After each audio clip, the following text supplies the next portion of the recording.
امام علی مقام کا جو سفر تھا مدینہ سے مکہ پھر وہاں سے کربلا، وہ کن حالات میں شروع ہوا اور اس سفر سے ہی ہم کیا سیکھ سکتے ہیں؟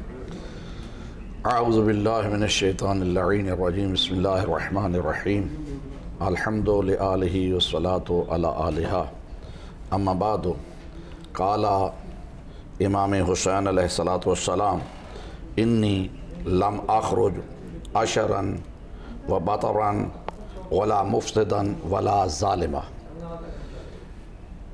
امام حسین علیہ السلام کا مدینہ سے یہ سفر کوئی اتفاقی سفر نہیں ہے اور نہ ہی یہ کوئی سیاسی سفر ہے، بلکہ اس کے پس منظر میں اگر دیکھا جائے تو حاکم شام کی وفات کے بعد جب یزید برسر اقتدار آیا، اس نے آتے ہی مدینہ کی طرف یہ خط لکھا کہ 3 شخصیتیں ایسی ہیں کہ فوراً ان سے بیعت طلب کی جائے۔ ایک عبداللہ ابن عمر، دوسرے عبداللہ ابن زبیر اور تیسرے حضرت امام حسین ابن علی علیہ السلام۔ تو اس نے مدینہ کے جو گورنر تھا ولید بن عقبہ، اس نے امام علیہ السلام کو دربار میں طلب کیا، اور دربار میں طلب کرنے کے بعد شام سے آیا ہوا خط اس نے پیش کیا۔ تو امام علیہ السلام نے ارشاد فرمایا کہ پہلی بات تو یہ ہے کہ اس طرح رات کی تاریکی میں اگر اس طرح کا کوئی فیصلہ لیا جائے تو اس کا کوئی آپ کو فائدہ نہیں ہوگا۔ لیکن اس نے جب بتایا کہ اس طرح حاکم شام دنیا سے چلا گیا اور اس کا بیٹا، امام نے فرمایا یہ خبر تمہارے لیے واقعی افسوسناک ہے۔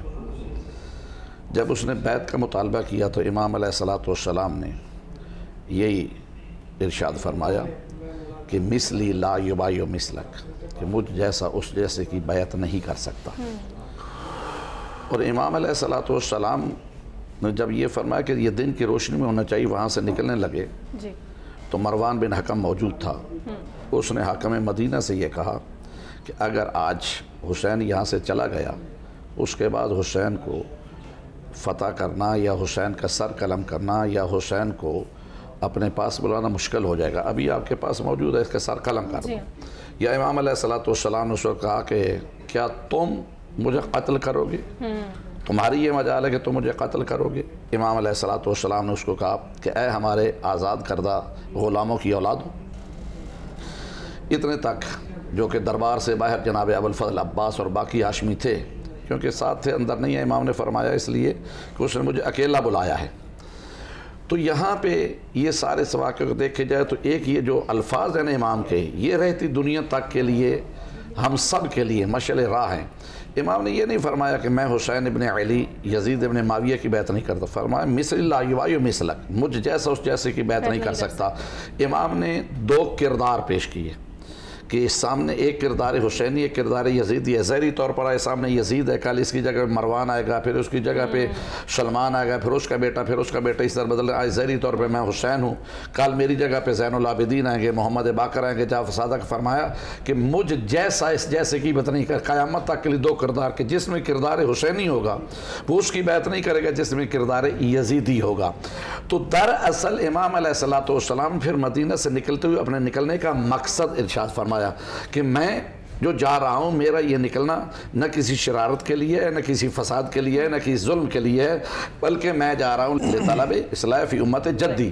میں اپنے نانا محمد مصطفیٰ صلی اللہ علیہ وسلم کے رسول کی جو ہیں ان کی امت کی اصلاح کے لیے جا رہا ہوں، اور امر بالمعروف اور نہی عن المنکر کے لیے جا رہا ہوں۔ گویا امام علیہ السلام کا مدینہ سے جو نکلنا ہے وہ اصلاح امت ہے۔ اب اصلاح امت قیامت تک کے لیے جتنی اصلاح امت ہے، اس کا سبب امام حسین علیہ السلام ہے، اور پھر امر بالمعروف اور نہی عن المنکر۔ تو جہاں پہ بھی دنیا میں فساد برپا ہوتا ہے اور اس فساد کی اصلاح کی آج بھی اگر ذمہ داری ہے تو حسین ابن علی کا ہی یہ سارا۔ علامہ صاحب، آپ سے میرا سوال ہے کہ امام علی مقام کا کربلا کی طرف جانا کیا ان کا مقدر تھا یا ایک ان کا شعوری انتخاب تھا؟ یہ جو اس کے بیچ میں فرق ہے، اس فرق کو ہم کیسے سمجھ سکتے ہیں؟ بسم اللہ الرحمن الرحیم، مقدر بھی تھا اور شعوری سفر بھی تھا، اس میں کوئی شک و شبہ نہیں ہے مقدر اس لحاظ سے کہ سیدنا علی المرتضیٰ کرم اللہ وجہ الکریم نینوا کے علاقے میں تشریف فرما ہے، سفر کی حالت ہے، تو وضو فرما رہے ہیں. جو آپ کے رفیق سفر تھے، آپ کو وضو کروا رہے تھے، وہ بیان کرتے ہیں کہ وضو سے فارغ ہو کر آپ جب کھڑے ہوئے تو آپ نے نہر فرات کی طرف رخ فرما کر ارشاد فرمایا کہ صبرن یا ابا عبداللہ، صبرن یا ابا عبداللہ، اے ابو عبداللہ یہاں پہ آ کے صبر کرنا، یہاں آ کر صبر کرنا. تو وہ کہتے ہیں میں نے دیکھا کہ وہاں پہ کوئی آدمی نہیں ہے جو سننے والا، کس کو آپ یہ فرما رہے ہیں؟ تو میں نے عرض کیا کہ آپ کس سے فرما رہے ہیں، تو یہ کیا فرما رہے ہیں؟ تو انہوں نے اپنی اس بات کا پھر جو مقصد تھا وہ واضح فرمایا کہ ابو عبداللہ میرے بیٹے امام حسین کی کنیت ہے، میں ان کو مخاطب کر رہا تھا. اور اس کا پس منظر یہ ہے کہ میں ایک دن بارگاہ رسالت مآب صلی اللہ علیہ وسلم میں حاضر ہوا تو میں نے یہ دیکھا کہ آپ زار و قطار تنہائی میں بیٹھ کر رو رہے ہیں. اتنے آنسو آپ کی مبارک آنکھوں سے گر چکے ہیں کہ داڑھی مبارک آنسوؤں سے تر ہو چکی ہے. تو میں نے عرض کی اللہ کے رسول ما یبکی کا یا رسول اللہ، آقا آپ کو کس چیز نے رلایا؟ آپ کیوں اتنے غمزدہ ہیں، کیوں اتنے مغموم اور پریشان ہیں؟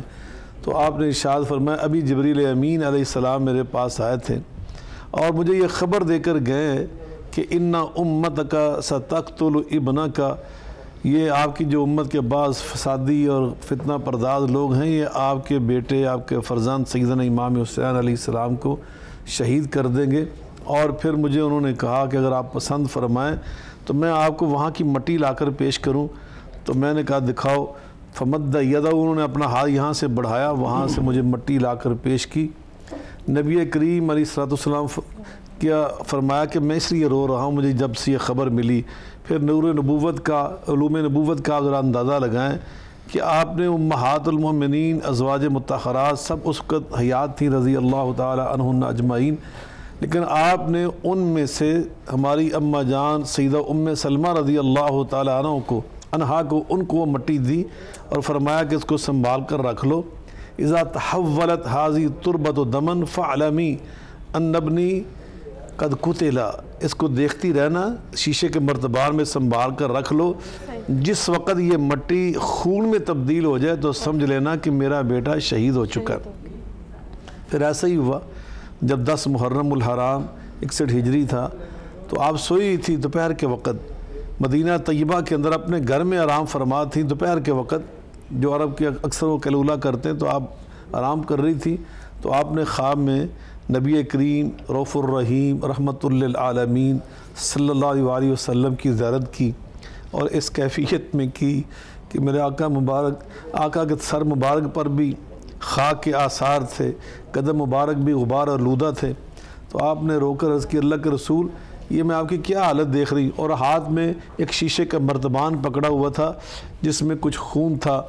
تو آپ نے فرمایا میں ام سلمہ ابھی کربلا سے آ رہا ہوں، یہ صحیح حدیث ہے.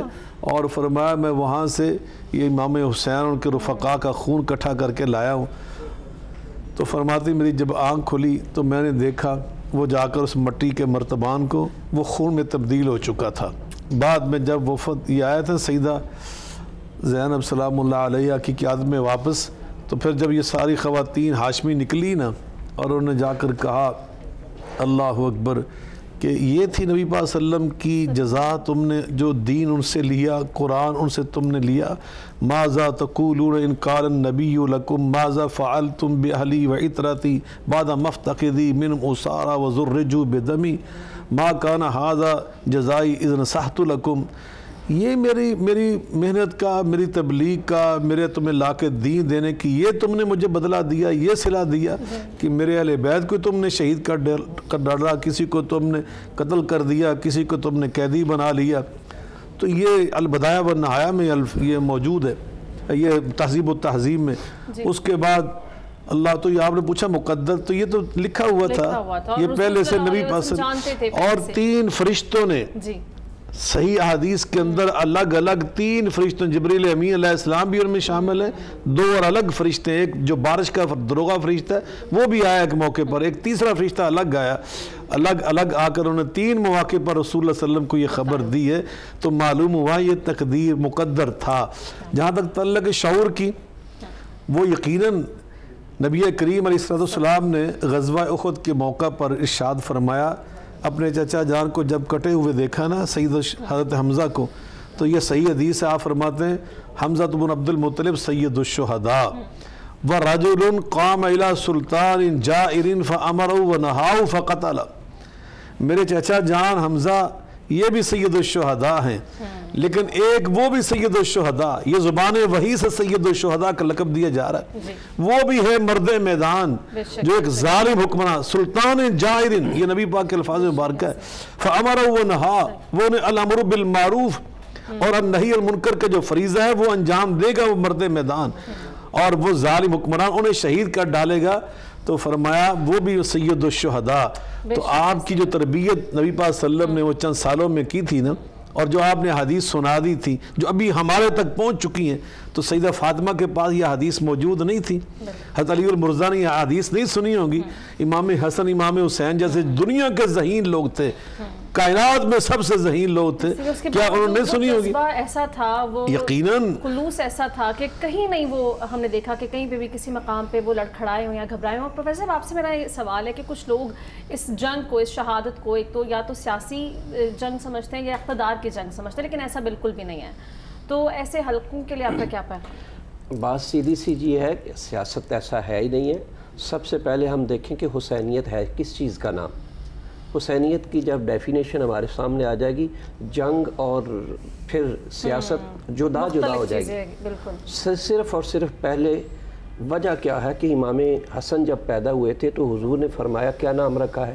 حضرت علی پاک نے فرمایا کہ بلا اس کا نام میں نے حرب رکھا ہے، بل ہوا حسن۔ نہیں، حسین پیدا ہوئے، کیا نام رکھا ہے؟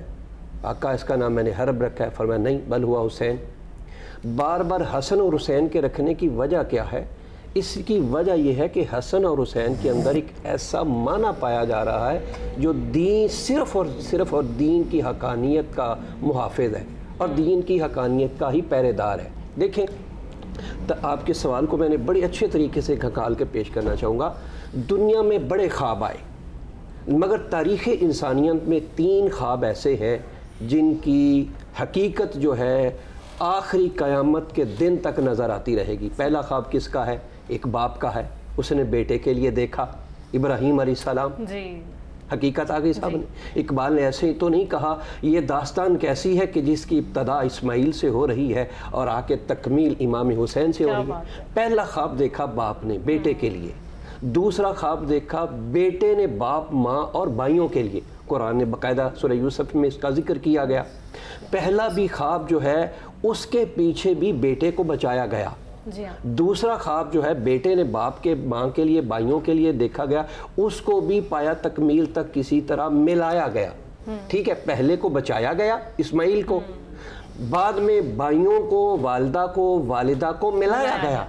تیسرا خواب جو دیکھا تھا وہ حضور علیہ السلام نے امام حسین کا دیکھا تھا، اور یہ عملی جامہ پہنا کر ہمارے سامنے بند کرایا کہ در حقیقت یہی ایک ایسا حسین ہے جس نے دین کی تکمیل کو کرنا ہے۔